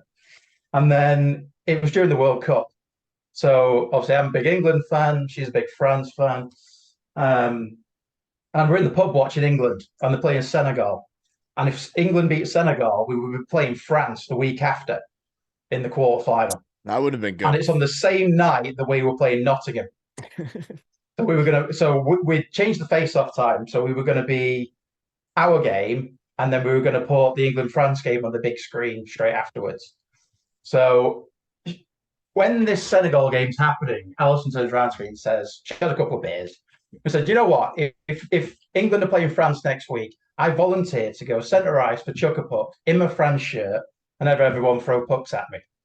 Straight away, the light bulb goes off and went, that's it. That's going to be the perfect moment to do it. So I'm just like, come on, England, don't let me down now. Thankfully, we won 3-0. So that was all sorted. And then it was just to spend the week working with the guys behind the scenes to make sure that everything was in place, like he was going to be on the webcast. I text the parents in, I don't speak French yet, I'm trying, but I'm like Google Translate trying to text the dad going, A, is it okay if I ask your daughter to marry me? And Yeah. B, would you like to watch it? Because I'll make sure you can get it on the webcast. Well, So I that's saw it all cool. like So that. did they watch it from Yeah, yeah, they France? watched all of it. They had the family round, watched it on the TV. So in the middle of Chuck-a-Puck, how did you do it then? So the plan was she goes center ice, everyone throws the pucks on. I'm making sure like the webcast guys are still filming it. We've still got the commentator, we've got the photographer ready. And I was going to go up to her because obviously the winner of Chuck Puck's the one that's closest to her. Luckily, there was one like right next to her feet. So I'm going over and like, and tonight's winner is, and I go down and I pick the puck up and I'm like, oh yeah, winner is this particular number. And then I look down and go, oh, there's something else down here. So that's what I get because I'm already down. Because the thing is, I'm already down on one knee getting the first puck. So I'm able to kind of disguise the one knee. So Yeah, then I'm like in the pocket, and then I just come up with, think, there's the ring box, and then look of shock. And then thankfully she said yes, because if she said no, that would I have. don't know what I was going to do next. Maybe get a run over by the Zamboni or something might have been my plan B. But she said yes. We had a good night. Yeah, yeah. Apart from Well, England losing to France, that was the only thing of the night that went wrong. But I figured I had to no, lock her like, down before the game. so you guys are getting married. It's confirmed. So you got a date picked out? Not yet. She's very much into the wedding planning right now. Oh yeah. Yeah, that it's a while ago for the Waltons. But Anyways, I find it interesting how small the world is when I'm in my shed and get talking around. It's like, you're talking about the teams having webcasts and parents and friends getting to watch people play overseas nowadays. It's like when I went to Germany, it was basically like, hey, mom and dad, like I'll see you at the end of the season, right? And it's like now all these parents can watch games and watch their kids still play. It must be much better for all the parents because it's like for me missing this game today and these boys playing that, like I've spent a lot of my time over the last 5-6 years coaching. It's like to miss them play sucks big time. But like if you have webcasts and you can still do it, it's pretty neat, right? It's funny you say that. So one of our newest commentators at Storm is a guy called Max Artis. He's a teammate of mine at the Nottingham Outlaws, so I've known him for a few years now, and he's literally just started doing some comments for us in Manchester. But he started out by taking his camera phone to our rec games and recording the beer league games and putting them on Facebook. So he'd like Facebook Live, just him commentating on our beer league games. And he started from there, and now he's commentated in the Elite League. So, that's what you need to put the message out to your guys. But like, guys, if anybody's got your aspirations of being a cameraman or a commentator for hockey, get started, and it gives you a chance to watch the games. Yeah, no, and you get to be a part of it, right? That's all you want to do is be a part of the game and the fun, and then like, I don't know, right? Sucks being on the sidelines.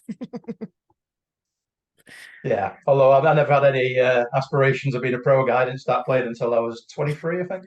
Is that when you started skating at 23? So when you were 12 and you watched the Storm for the first time, why did it take you till you're 23 to skate? Why didn't you pick up a penguin and some blue skates? I mean, thing is, as you know, hockey is not a cheap sport. No, I didn't. You sure? Yeah, you're right. I didn't come from like rich parents or anything like that, so I just never assumed that I could even attempt it. Right. And then when I was old enough to, have my own job and have my own money, and this is actually like how I got into announcing in the first place. So I was going to Manchester Phoenix. We were playing in Deeside, North Wales, because it was when Altrincham Rink was still being built. So it was kind of like a small hardcore group of following the team around in different rinks like Sheffield and Deeside. So there's only about 1,000 of us, I think. And the atmosphere was terrible at the time. There was like no drums or anything like that. So I was like, I had a drum from when I was a kid. So I'm going to start taking my drum in, start getting the crowd going. And then there was one other guy who started doing the same thing. So I started talking to this guy up in the corner, a guy called Danny. And he was with a guy called Pete. And they played for a rec team called the Altrincham Aardvarks. And I was like, oh, you guys play hockey? That's cool. I'm like, yeah, yeah. And they were like, do you want to try it? And I was like, I'm 23. Like, I've never played. Like, it's fine. Like, in the UK. Are you saying aardvark like an anteater? They were called the Altrincham Aardvarks, the team. So, fun fact is, I'm not sure I want to hear this. So, in Germany, nobody gets circumcised. None of the players get circumcised. Yeah. So I found out in German it's called an Ameisenbär. And I'd get in the shower with the fellow and be like, Ameisenbär. Ameisenbär.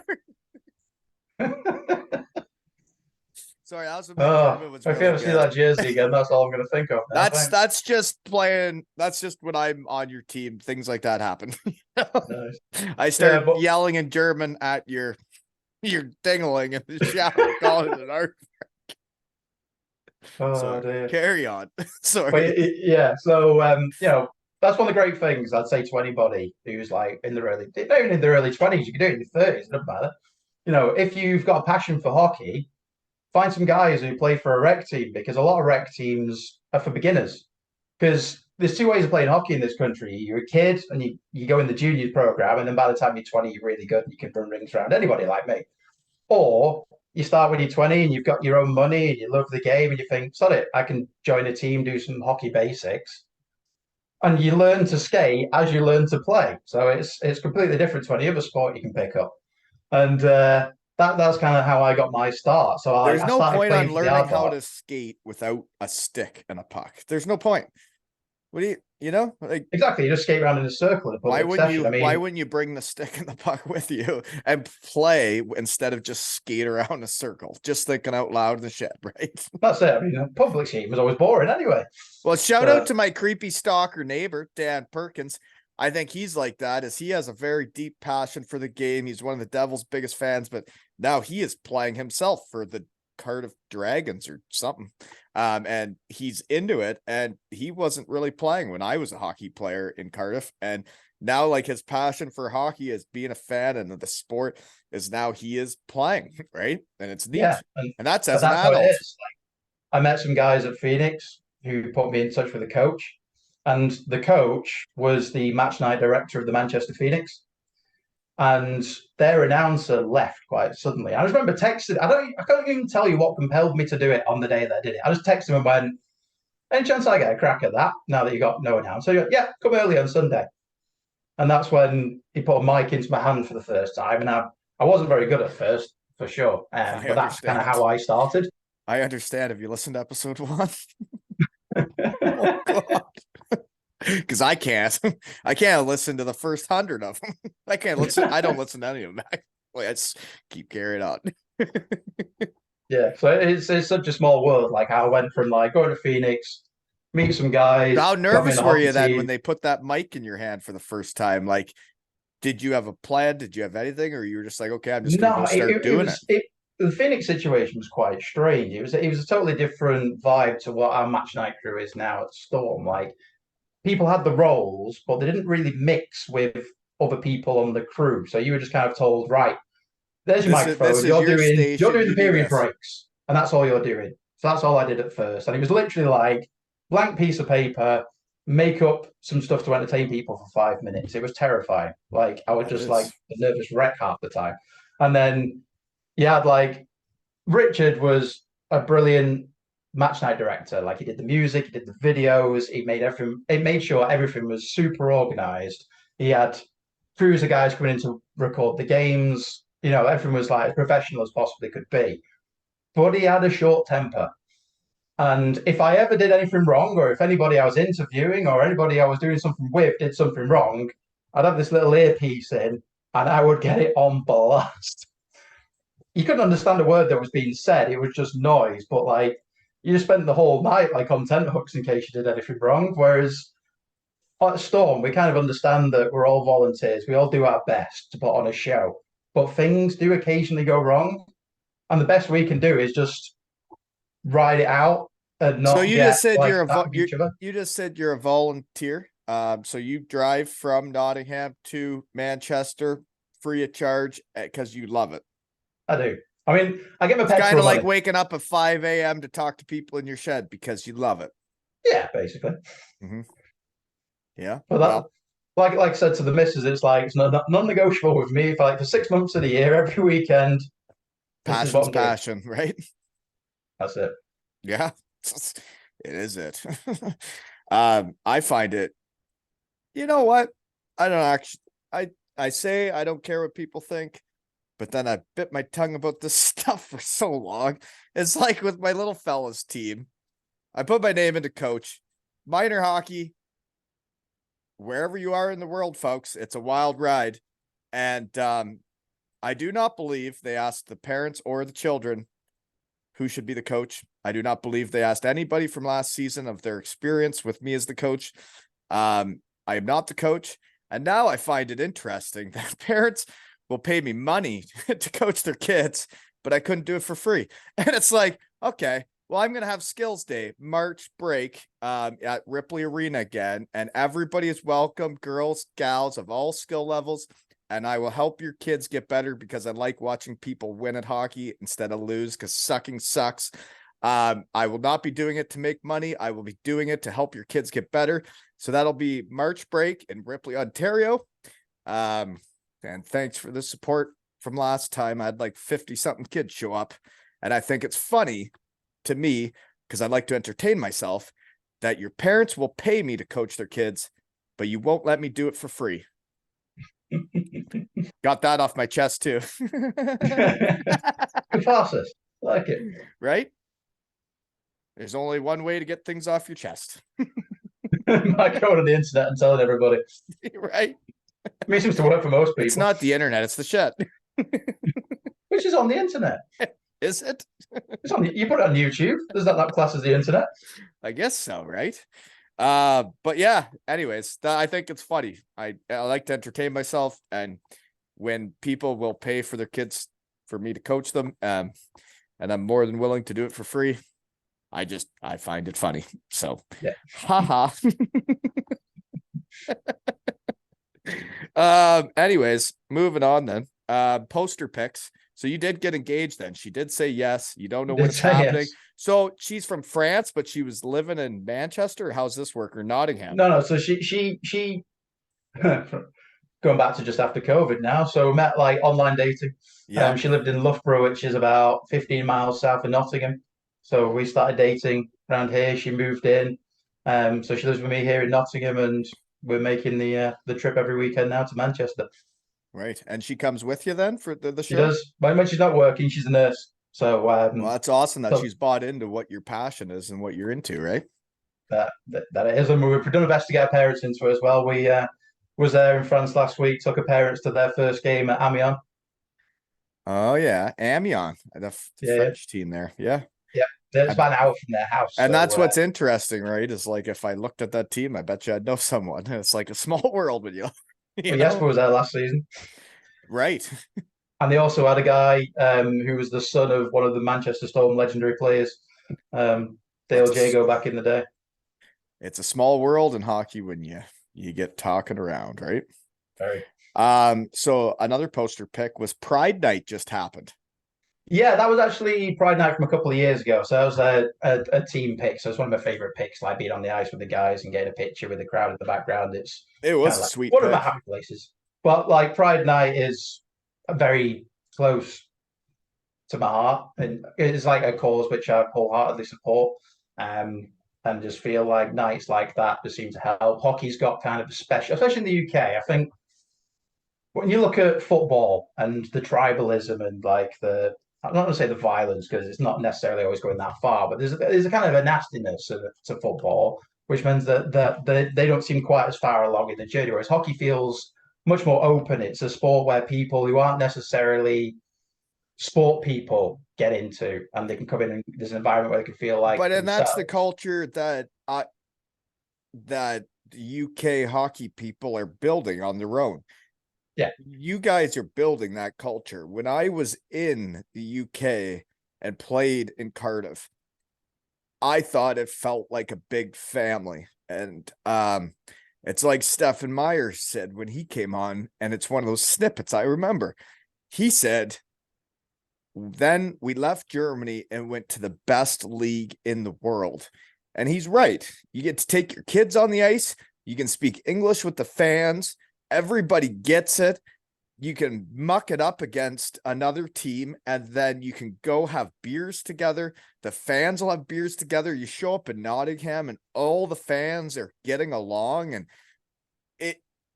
it's a culture that is being built by everybody in the UK that goes to those arenas. It's the culture you guys decide to have in those arenas is what it is. And like Germany has a different culture, Canada has a different culture. The UK hockey scene is my favorite culture. The Pro League. Yeah, it's really great to see kind of the strides that have been made with things like Pride weekends, and obviously They throw slowly. chocolate on the ice in Yes. Manchester, England, because I talked to my friends in my shed. If that's not crazy, I don't know. 2023, folks. That's it. Right? I think it's the coolest thing ever. And yeah, I like everybody in the UK hockey scene. I like all the teams. I hope everybody wins every game. I'd rather the Devils win and then the Storm, and then probably the Steelers, I guess, would be third. I don't even know anymore. So did I say that? Actually, no, as long as we're above them, that's fine. Yeah. Wow, you guys are yeah. You guys are still having fun. It's great. That's it. Okay, anyways, but yeah, the Pride Night is neat too, right? Because you do have Solly on your team, who was one of the first to come out, one of the first to come to the shed too. And when you mentioned how it hits home to you or whatever, it's like for the Pride Night for me, what I think of is like being yourself, is whoever you are deep down, whatever you're passionate about, be that person. Yeah, absolutely. I mean, when I say it's like close to me, I grew up in the mid-90s where there were gay people and it was becoming a bit more normalized in society. But I kind of grew up, I remember school, like people would say the word gay because it was something was bad, or that's Right. gay, and it Yeah. was bad. And I've grown up and that's really pissed me off. And it's like it feels like we're much further ahead at least that that's no longer the case. But it's just keep reinforcing that message, just keep making people more comfortable and helping people feel comfortable being themselves and eradicating that kind of Well, thought people process may and as well behavior. be themselves, right? You only got one life to live. You may as well do it how you want to do it. And whatever you like, whatever you're into, do that. Yeah, exactly. Yeah. And I mean, I think that's what life should be about, not just Pride Night, not just hockey, about everything. It's like me doing this is helping me a ton because I realized I'm not that bad of a guy. It's like when teams would not ask me back and I'd been winning stuff and I'd been their leading scorer, and it's like, am I not a good teammate? Am I not a good guy? And then I start trying to act like the rest of the hockey players, and I start trying to be like that robot that just shows up at the rink and drinks protein shakes and is a whatever. It's like, that's not me. That's not who I am, right? No, So it's better to be yourself, folks. Do whatever you want to do, right? absolutely. And hopefully we'll have the environment that welcomes everybody. That's right. So another poster pick though was you out at center ice, in your business casual outfit there, and I just wrote down hockey stance. It matters. Yeah, yeah. That's one of them. But yeah, that's me in my happy place. So that's like, And that's awesome. That's your happy place. Like, this is my happy place. What you're doing with me right now is me in my happy place. I get to be me and I get to talk about hockey and F around, right? And have fun. that's it. That's it. And I mean, that was New Year's Day last year. So full house in the storm shelter. There's nothing like it. So being able to like go out and get the crowd G'd up when every single seat's taken, everybody stood around you, you And they're get the listening music to going, you you get the get them hands going. clapping, the voices going, and then you call for the lights out and the video comes on and you get the players out. Like, can't beat Yeah. that for me. No. And that's awesome. So is it I I feel like I've somewhat improved at doing this, especially from the first episode to now. Do you feel like you improve each time? Because it's like watching my little under 9 gals tonight when I go coach them. They'll be better than last week, and it just warms my heart seeing people improve at doing shit. Yeah, I think for me that I always considered my weakest feature was my voice because I was always brave. I was always like, I don't give a shit. I'll go out there. I'll make an idiot of myself. I'll go dance. I'll shout or do whatever needs to be doing. But I've got a voice that can sometimes squeak. Like you can literally be giving it the beans, and all of a sudden a squeak comes out rather than what you want. And it's taken You quite a might just be while giving to it the beans. give it the beans. That's You just like you're like, you guys have such cooler sayings than we have over here. Giving her the beans. Eh? I don't even know where it came from, but I guess that's I what it probably would have is. said giving her tits, but that's just It's quite a word to say when I don't think. it's funny though. It's wherever you grow up is like the sags you have and what it's like the buddies you have around and what they say. Giving her the beans. You guys love beans though, eh? I feel like I don't eat them enough. When every time we eat beans, I'm like, geez, we don't do this enough. I was in France last week. They were €4 a can. I volunteered to make an English breakfast for my future in-laws, and it cost me a fortune €4 for a can of beans. Mm. with little sausages in them. Is that the ones you like with little sausages? No, I was horrified by how much they cost. As an apologist to the people of France for the disappointment they will feel upon opening this can after paying €4 for it. Well, it is interesting, right? When each country you go to, like the prices of different things. It's like I go to the grocery store here and there's like an international section and you see the stuff from Germany and you're like, you're going to charge me how much to eat that? Crazy. At least you know better. Okay. So let's see here. I think I've asked you about all of the poster picks except two of them, which was a hockey match. It looked like it was an action. Are you number 69 I sliding was into the number goalie? 69. I was that guy when I first started playing. The You started whole, wearing number 69. So you signed up for hockey and said, give me number 69. I did, I did. I only played with one number 69 in my whole career, and that was Kamil Tupel, ice hockey god from Landshut. Just so you know. Sounds like a He word of was the guy. only one man enough to wear 69 other than you, and his nickname was Ice Hockey God. So, you I know, would never go that far. But like I say, I had a team of he didn't strange make his name individuals. up. That was the Landshut fans. He was an Ice Hockey God to the Landshut fans. You know, But that was a picture of a goal. So I had this really crazy you rookie scored on season. that play. Yep, yep, that was me getting there before everybody else and poking it under the goalie. I just feel like it summed me up quite well as a player. I couldn't really skate, You were mucking it up, is what but you're it was just doing. a case of there was a loose puck. It was a race between me and the goalie, and I had to make sure I got there first. So I just did a dive with my stick out and And you got it got it in. underneath him. Yeah. So it took the pain to make the play. Scoring is fun, winning is fun, and fun is fun, right? So it was my first season. I think I had something like 8 goals from 6 games, and I could barely skate. Kind of leagues Unfortunately, are I've you got playing nowhere in near again? that. I've asked this question before. What kind of leagues are you playing in, man? A lot of guys who could skate better than me, but I was still scoring. It was weird. That does happen. That's a thing. There's lots of guys around the world that aren't that good at skaters that score goals, and they're willing to do more than other people.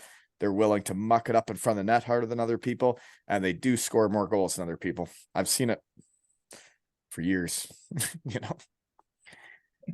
Okay. Anywho, growing up in Manchester. So, do you remember the very first game you went to?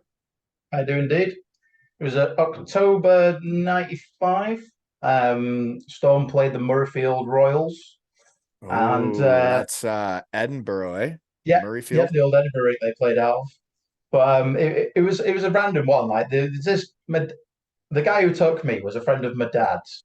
He took me to my first Manchester United game because my dad didn't really take me to like sporting occasions. So Pete took me to my first United game, and then he turned around to my dad and said, "Oh, I've started going to watch ice hockey at the arena. I'll take Aden one day." So then he took me, fell in love with it, and at the time I was getting pocket money of about £2, £3 a month, a week, or something like that. And it turns out that at that point, when Storm first started, tickets for kids were £3. So I just said to my parents as soon as I got home, I was like, right, my pocket money goes on that every week now. And yeah. And that's how I ended up becoming a regular.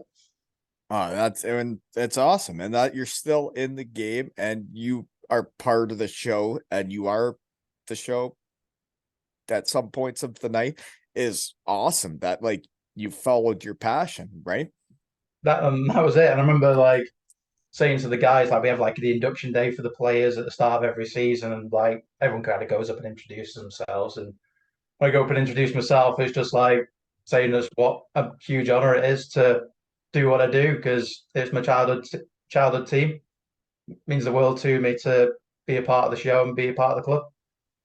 Yeah. And when you talk around in your shed, it's interesting that at all levels of hockey, like you're in the elite league in the UK, which is really neat. But like my small town, Elmira Shirt Kings, Scott Basler, shed guy, is running the full deal of the off ice operations and all that. And he does it as a volunteer too, because he loves the Shirt Kings and he loves helping people chase their dreams.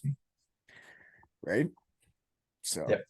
anywho, that it's awesome that you're still doing that. And then so did you play any other sports growing up? What were you into when you were a kid?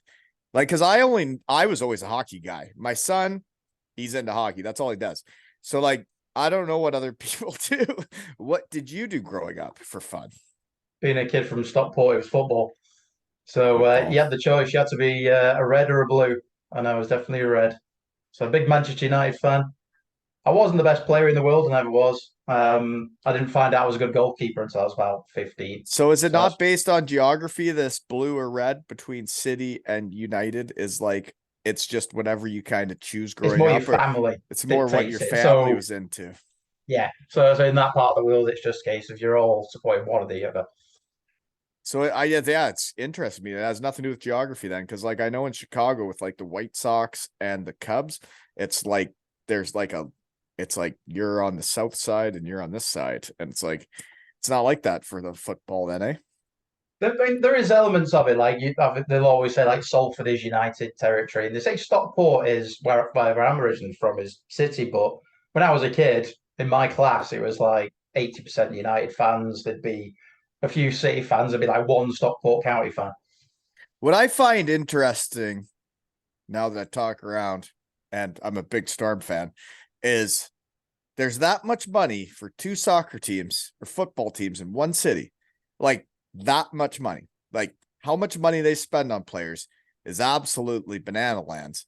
And then you're telling me that with the Storm, we can't get a barn and then a budget to do this thing and compete. It's like we are competing, obviously. I mean, like to do the full deal and like win it all and like every year, like be a dynasty. It's like if you can have two football teams doing that, why did the money run out when we got to hockey?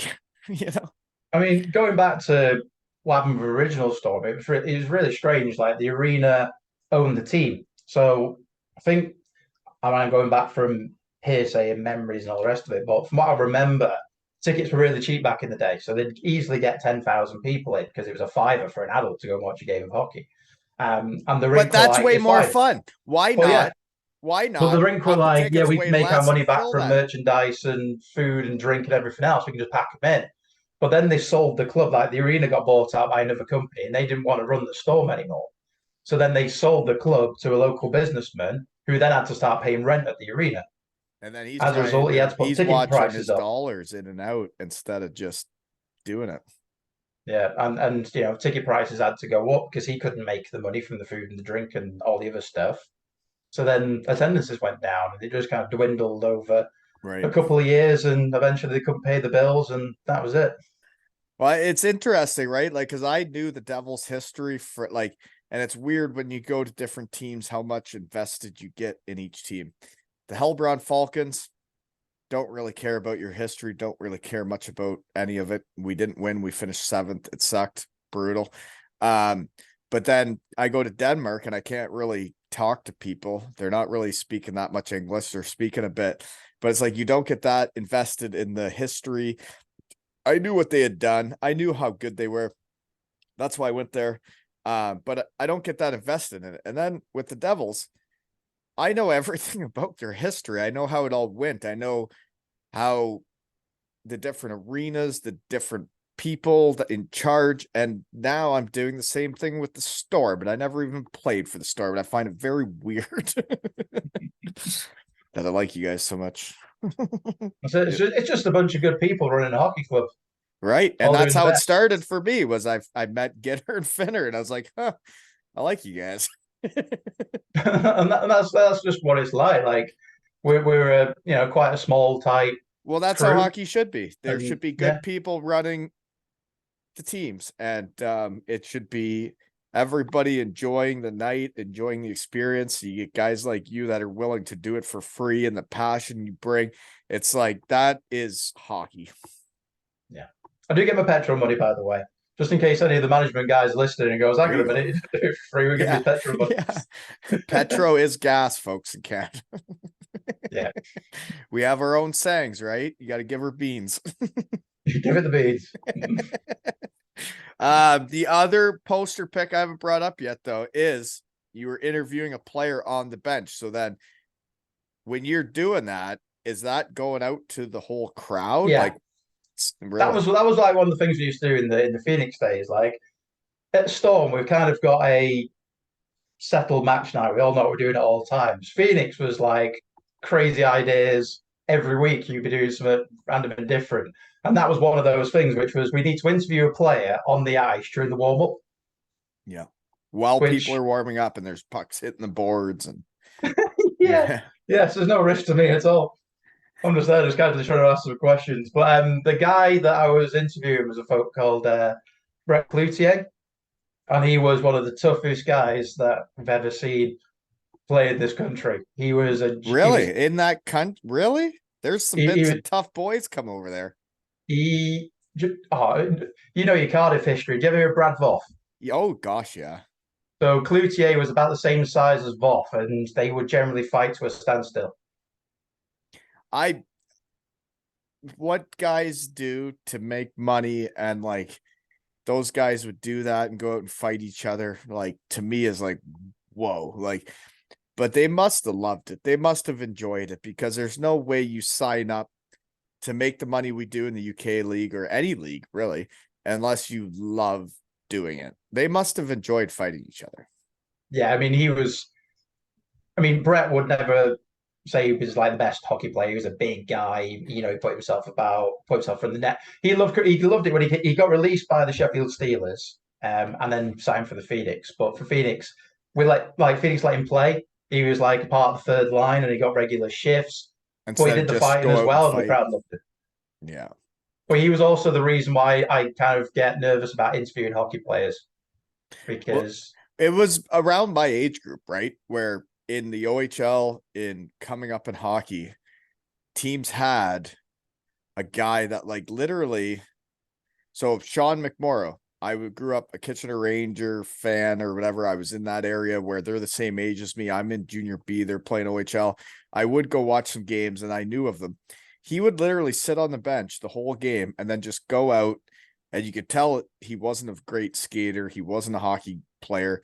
And he would just go out and fight and then go back to the penalty box, then back to the bench. And it was like, that is how it became so crazy that like guys were so big and so tough and could just like literally kill people if they wanted to. And it's like it changed hockey being hockey where you would muck it up and play with such passion that fights would just happen when they brought that element to the game of like, well, we're going to bring an actual killer out onto the ice, you know?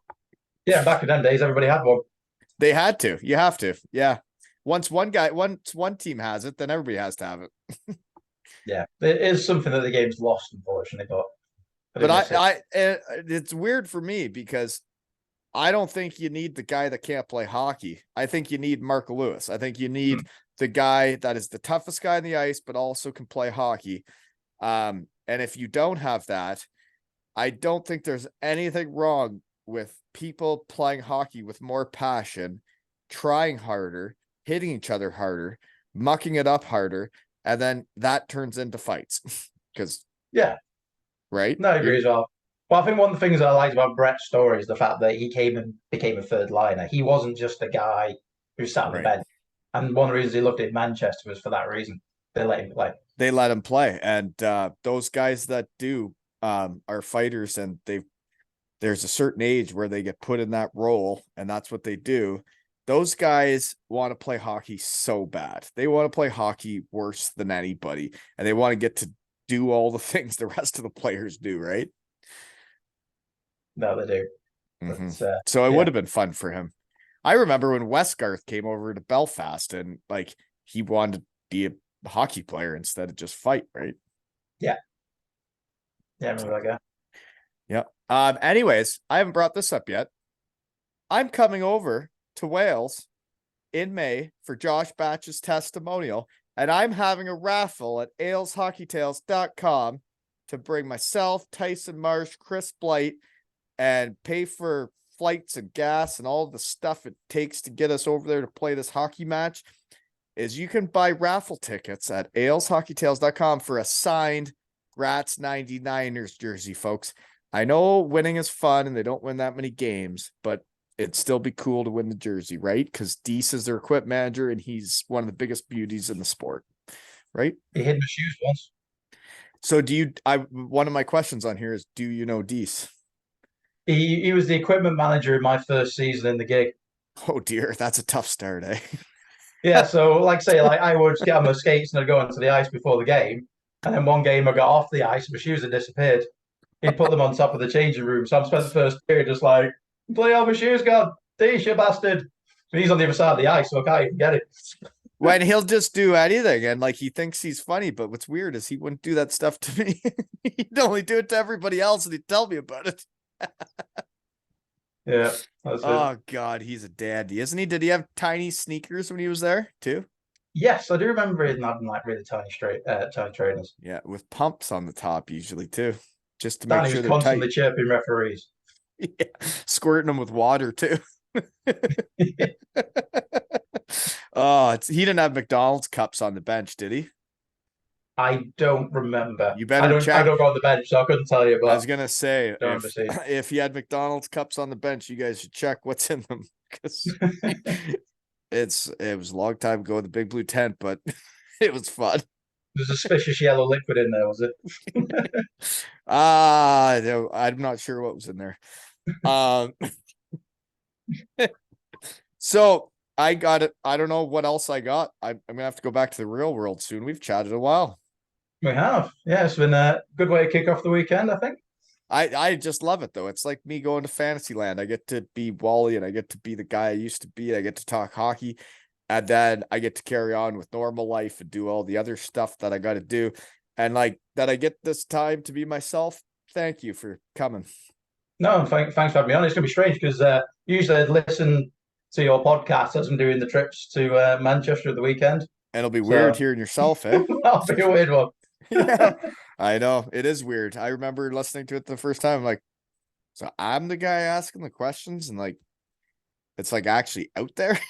Like, whoa. But it has been a pleasure, Weird. so thank you very much. And Yeah. thanks to Jake for hitting me in the head with the Kit Kat and getting the ball rolling on this thing. Well, and Jake is an integral part of the shed. He is my marketing team, the only guy I got. So thank you for being a volunteer and getting out there. But to be honest, like this is so much fun for me. It's like, I don't know. I like your arena. I like the players on your team. I like the coach. I like the GM. I like you. I like the strength guy. I like all the guys that the Manchester Storm have brought together. I think it sucks Barrow's not playing, but I think that the roster that they have together, the people they have are ready to rock. I think that winning is addictive, and like I saw DeLuca's face, like he's running amok and scoring big goals, and he's a gamer. Like he showed up in the shed, and the next day he scores 2 goals in his debut at the Storm, and I think it's so neat. Like I call it a shed boost, but it's not. It's those guys going out there and doing it. I'm just talking to them. And like DeLuca goes out there and does that the next night. And I know he's a gamer that he goes out there and does that. And he hadn't been on the ice and he was ready to rock. And like, you guys have everything you need to win. You guys have everything you need. They just need to put it together and then get into the chocolate and then when a team starts winning and a buzz goes on around town, like I've seen it in so many different towns, it's like it changes a whole community. It changes a whole town. It changes a whole vibe of a city. Winning can change everything. Does that make sense? It does. Absolutely does. So I Yeah. remember the season where we finished second in the league and like the amount of momentum the team got that year. Right. And it's all about momentum and it's all about what you'll do for each other and going out there and being like, listen, like we're skating off the ice with bags of chocolate tonight. And I'm going to do it for you and you're going to do it for me. And we're going to go out there and do it for Gitter and Finner and all the other folks. Right. Yeah, absolutely. Mm-hmm. But that's all I got for you. Keep on enjoying your passion. Thank you. It's interesting for me that we met today and are having this time because if I wouldn't have came out here and started doing this, I would have never met you. Wouldn't even know who you are. Wouldn't know anything about the Manchester Storm. And I am now invested in a team I would have never guessed, you know? So the question is when we're going to get you to the storm shelter. Hopefully we close on this time. Well, last time I had to sit on a toilet naked and afraid for at least an hour and a half. So I don't know. But what's weird, right? That first night I ever showed up at the storm shelter, and it was the last time actually when I wasn't a player. and we're parking the bus with the fan bus, and the players don't know I'm there. And I'm with all my fan, or not the fans of the Cardiff Devils, and I'm with all my crew. And the guy had a Viking hat that was parking the bus. And I was planning on being a Viking that night. And I asked the guy for his hat, and he gives it to me. And I'm like, I'm going to get naked and dress as a Viking and do a pregame speech. Can I borrow your hat? And he literally, within a second, said, "Hockey family, just give it back when you're done." And he never second guessed me. He never asked me anything else. He just said, "Hockey family, give it back when you're done." And he knew I was giving a pregame speech for the rival team that was playing his Manchester Storm. And I just think of all the great people that are making the UK hockey community the culture that it is. And people wonder why I come out to my shed and talk to people and why it's so UK based. It's because you guys have the most fun at arenas. We certainly try. Right? And this has been another episode of Zero Ales and Hockey Tales with Millie and Wally.